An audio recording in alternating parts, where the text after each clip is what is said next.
En Borrador Definitivo expresamos nuestra opinión. Fijamos postura respecto de un tema de actualidad. Desde este momento, segmento editorial. Si este proceso electoral fuera una película y nosotros fuéramos analistas pretendidamente periodísticos de una realidad sin intervenir, sin tener sexo en la cuestión, diríamos que es de la más interesante del último tiempo. Porque tiene una trama que todavía no se ha develado. En general, las elecciones anteriores siempre uno sabía ya quién ganaba las elecciones. Tiene una trama que no se ha develado. Tiene la historia que hemos contado tantas veces, las dos figuras políticamente más fuertes de la Argentina, escondidas prácticamente. Cristina habla en los actos una vez cada 2 meses. Macri aparece más dubitativo, no sabe si apoya a quien tiene que apoyar o a su contendiente. Es una trama interesante. Ahora, hay una figura... Pero le aclaro, sí. El asesino es el mayordomo. El asesino es el mayordomo. Toda la película va a terminar marcando exactamente eso.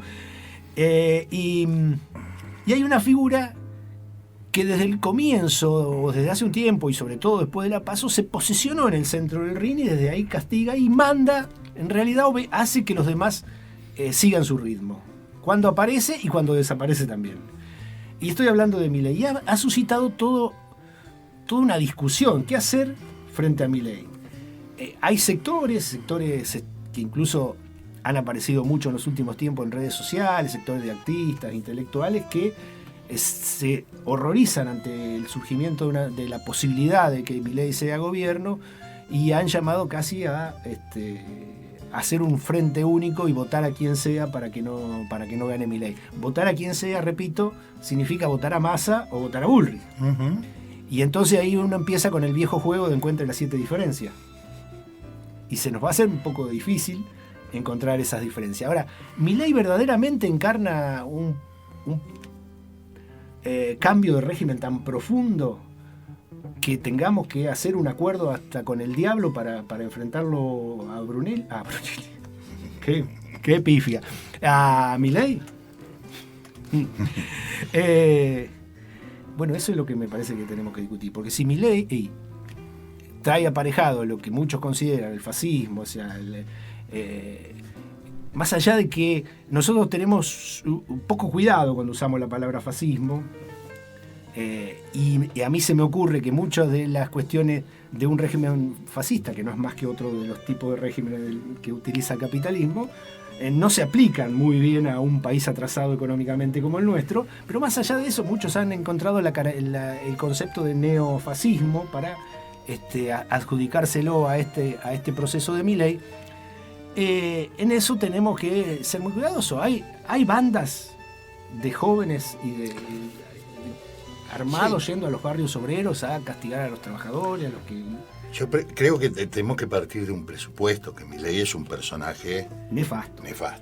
O sea, primero, digamos, es la clara delimitación, pero que también, como en alguna vez marcamos en una nota, que ella no exprese la derecha más rancia de Argentina, sino más bien parece ser que Bullrich expresa... Es la preferida del establishment. Primero es la preferida del establishment porque Milei no es hombre de confianza del establishment. Ahí lo tenemos, que uno de sus mentores, y además quien puso plata para que él largara su campaña, que es...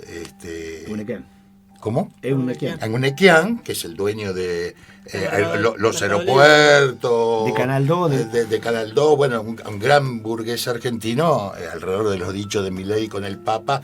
Creo que lo tomó medio como excusa para decirle, para empezar a denostarlo y empezar a limarlo, como está haciendo gran parte de la gran patronal, ¿no? Entonces, parece ser que Bullrich es inclusive también desde el punto de vista del voto, es lo más rancio del gorilismo, porque Milei expresa este sector de jóvenes precarizados, de jóvenes semi-marginales, es más, el otro día Pañi, en su editorial de La Nación, mostraba a través de ciertas encuestas, ciertos estudios, de cómo coincidía el voto con el peronismo.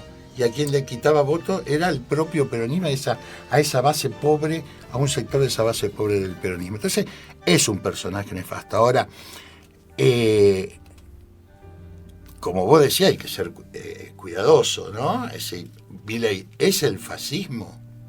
¿Qué tiene que ver con el fascismo? Que es un ultraliberal, que plantea una explotación cada vez más grande, pero inclusive la propia asemejanza a Trump, por ejemplo. Fíjense qué contradicción. Trump, que era un troglodita completo, tuvo menos políticas guerreras que Obama. Sí, sí. Y menos intervenciones militares en el mundo que Obama. Más aún, en relación a los inmigrantes, tuvo políticas mucho más permisivas, o sea, mucho más duros desde el punto de vista de la palabra, pero mucho más permisivas que Biden. O la Meloni en Italia, ¿no? El protofascista. Está ahí como también limada, no sabe qué hacer con el tema de los inmigrantes, se pelea con Macron por el tema de los inmigrantes. Entonces, en ese sentido hay que ser, porque todo esto parece un taparrabos, ¿no? Lo cual no quiere decir que no haya que enfrentar a Milei en otro sentido, ¿no? Pero parece un taparrabos donde se dice: ¡ay, viene Milei, el fascismo, qué sé yo, no hay que votarlo a Milei! Entonces, ¿qué? Hay que votarlo a Massa. Claro. Tapando los innegables acuerdos bajo mesa que hay entre Milei, Massa y Milei. Y Massa, donde además está claro, lo han dicho todo, el peronismo de la provincia de Buenos Aires le armó listas al Milei, le fiscalizó a Milei, se pusieron de acuerdo en ser los dos contendientes, este asunto del presupuesto, que Milei tan amablemente le pide al gobierno que no haga votar el presupuesto y Massa le dice: sí, no vamos a hacer. Este acuerdo con un sector de la burocracia sindical de lo peor que hasta el momento está bajo el ala del peronismo y del gobierno, que es Barrio Nuevo y Gerardo Martínez, acordémonos, agente civil durante la dictadura militar del ejército, y Barrio Nuevo. Y ya han hecho un acuerdo con Milei y ya están pensando, si gana Milei, cómo ubican funcionarios peronistas en una estructura de Milei que no tiene para cubrir esos gastos. Entonces, ahí tenemos un entramado mucho más amplio que amerita pensarlo justamente, ¿no? Claro, en este juego de no hacerle el juego a la derecha, justamente, que tantas veces se ha mencionado, obviamos que Massa y Bullrich son la derecha. Claro. No hay grandes diferencias, porque más allá de ese personaje que vende Milei, el loco de la motosierra, si uno tuviera acceso al presupuesto que se va a votar después de las elecciones, es un presupuesto de ajuste, y lo presenta Massa, no Milei. Y no cierra de ninguna manera el próximo presupuesto, más allá con las medidas que tomó el gobierno en el último tiempo, sino es un terrible y furibundo ajuste sobre los sectores asalariados y las clases populares. Ajusta las jubilaciones. El presupuesto ya presentado, que no se va a discutir en acuerdo con Milei, ajusta las jubilaciones, ajusta los salarios estatales, ajusta el presupuesto de salud, de educación, y establece el 0,9 de déficit fiscal, que es el punto que acordaron con el Fondo Monetario Internacional. Si eso no es ajuste y gobierno de la derecha, ¿cómo llamamos a eso? Recordemos que si se cumple, yo no soy un economista muy avesado, ni poco avesado tampoco, pero si se cumple el 0,9, nosotros venimos del 2 y algo. Claro. O sea, estamos hablando de casi 2 puntos de PBI, cuando la medida que sacó el gobierno del impuesto a las ganancias y la devolución del IVA, creo que toma 1,5. Fíjense la magnitud de ese ajuste. Uh-huh.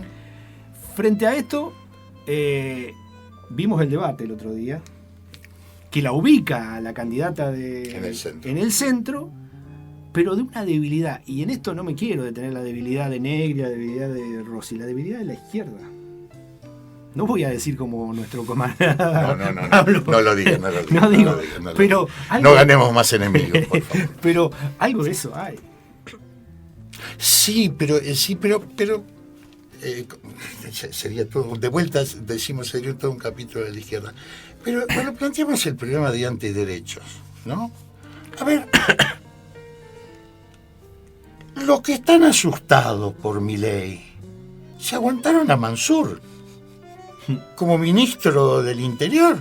No, como ministro de gobierno. Sí, sí. Y como casi candidato. Y cuando como había casi- salido la y fórmula claro, con y Guado como- Pedro.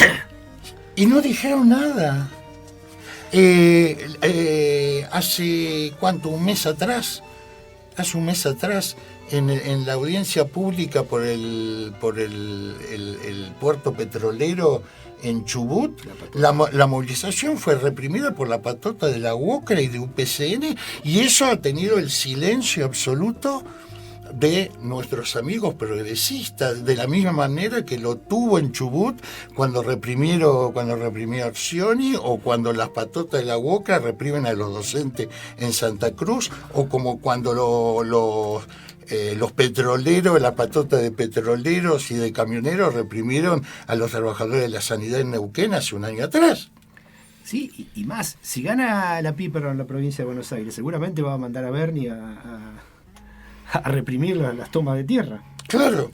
O eso ya lo está haciendo Kicillof. No sé. Qué duda, se me abrió ahí, ¿no? Claro, porque el problema es que acá se utiliza la Milei para votar a Massa. Claro, y en ese juego perverso lo que está logrando en todo caso el gobierno es justamente sacar de la pelea a Bullrich, presentarse como la oposición de Milei y en todo caso La ser garantía de la democracia. la garantía de la democracia y en todo caso ser ese apoyo estructural que Milei no va a tener para gobernar en el futuro. Sí, y además tenemos que ir a una cuestión más de fondo todavía. Supóngase que nosotros estamos totalmente equivocados, ¿no? Que Milei sí sea el fascismo. ¿Al fascismo se lo enfrenta con votos? ¿O se lo enfrenta con la organización popular? ¿Cuál es la historia de enfrentamiento al fascismo a nivel mundial? La ¿No? Guerra Civil Española. La Guerra Civil Española, por Lo- ejemplo. las brigadas Los en partisanos, España, los los partisanos. partisanos, Bueno, ahora en la próxima lo tenemos a Italo Calvino, que fue miembro de las brigadas partisanas en Italia. Entonces, digo, para guardar cierta coherencia, si es el fascismo, tendríamos no solamente que pensar en un gran frente antifascista, sino en el proceso de organización para enfrentar las bandas armadas del fascismo, que parece poco probable que los youtubers se conviertan en y la banda de Instagram y de TikTok de Milei se conviertan, lo cual no quiere decir que no quieran hacerlo, Sí, pero otras cosas son...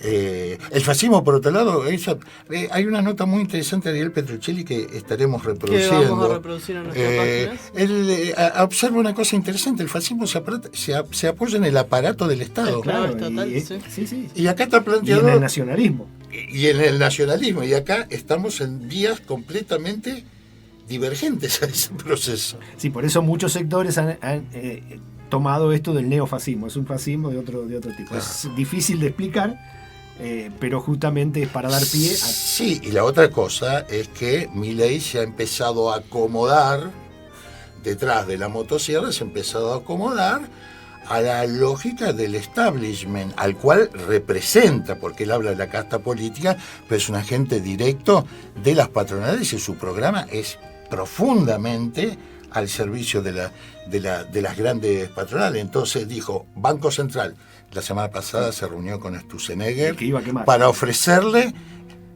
el puesto de presidente del Banco Central, donde ya estuvo en la época de Macri. Sí. Y acuerda con, como dijimos, un Barrio Nuevo y un sector de la burocracia peronista. Y ya nombró un futuro director del CONICET, que él iba a cerrar. Nombra un futuro director del CONICET y los planes no lo voy a sacar, sino que eso es a futuro, y la dolarización, vamos a ver. Lo cual no significa que no haya que enfrentar No, en términos discursivos no. y en términos políticos a Milei. en este Pero, senti- ¿de qué manera? En este sentido es muy parecido a lo que dice Luis. A mí hacía una comparación, ¿no? Va a faltar que empiece a peinarse, a arreglarse un poco el pelo. Recordemos Menem, con las patillas hasta la boca, de pronto cuando fue cada vez, se acercaba a ser presidente, se iba recortando la patilla y mostraba una imagen más ayornada. Ahora lo que falta es que la Fátima quede embarazada como la Cecilia Boroco. No, que resucite Conan. Que resucite Conan definitivamente.